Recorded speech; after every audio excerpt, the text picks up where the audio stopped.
an Audubon clock that played different bird calls on the hour, shelves filled with books on gardening and how to teach yourself Hebrew, a yarn collection organized by material, the book of Proverbs opened on the table.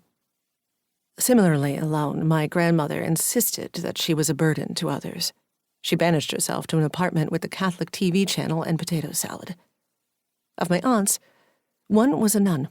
Another cured her depression by swimming with horses and disappearing into the sea. What would become of me if not follow suit?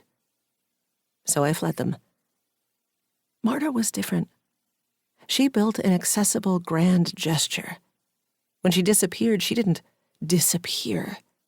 Like a curtain, concealing and revealing, the opera house tethered her to the public. Marta and her husband Tom were vacationing in Nevada, as the story goes. One morning they awoke in a windstorm to a flat tire on their trailer. On foot, Marta found an empty white adobe complex with an abandoned hotel, offices, a cafe, and lastly, through a courtyard of tamarisk trees and a door, she saw a theater, with kangaroo rats and a water-warped stage.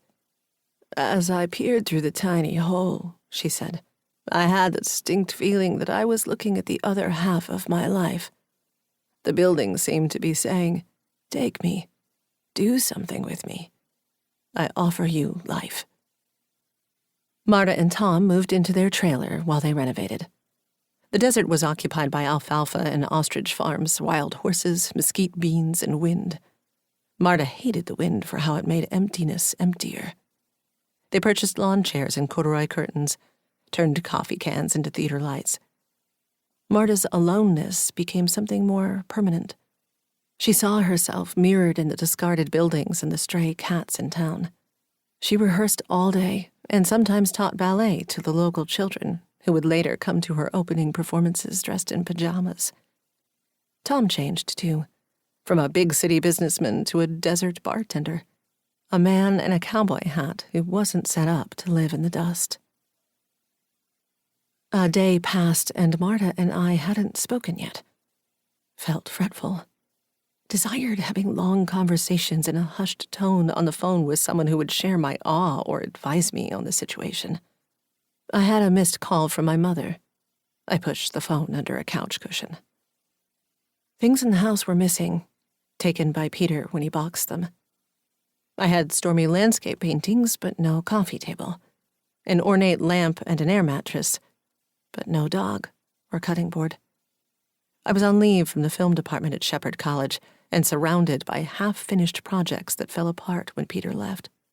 I had small savings and no social media accounts, which I deleted to watch movies on my laptop in the dark. I had an Ambien prescription to fill and a sour spot searching my stomach. I was stuck at the start of something.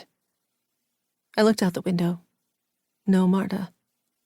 Bits of paper littered the grass. My soft-spoken yet rapacious gossip of a neighbor had begun placing flyers in my mailbox for events at her church. I put them in the recycling when she wasn't looking. Occasionally, the wind knocked over the bins and the invitations ended up strewn about. Inevitable. Was this doom? I sat on the pink tile of the bathroom. I only remembered each day as it occurred. Marta remembered all the way back to the moment before she was born. She had once told this to a television reporter who seemed disturbed and sweaty, but Marta insisted. She remembered looking through an open window at a long white room. She saw her mother in a hospital bed murmuring to her belly. Marta stressed that she could see her own future. Special-hearted, surrounded by sand. The letter A. She could sense it strongly. Then a gust of wind came up from behind her and brought her into the hospital room. This was the kind of woman I thought I would be. Alone and powerful with creation. In childhood, I refused to go to church for months because I disliked that women were made second, like an afterthought in Genesis. When I told my mother, she laughed and quoted one of her favorite theologians that there is also an ascending line in creation, from inanimate matter to plants, lower animals, mammals, man, and finally, woman. Many of our conversations were like this, gridlocked at paradoxes. How greatness is in weakness, and the last are first.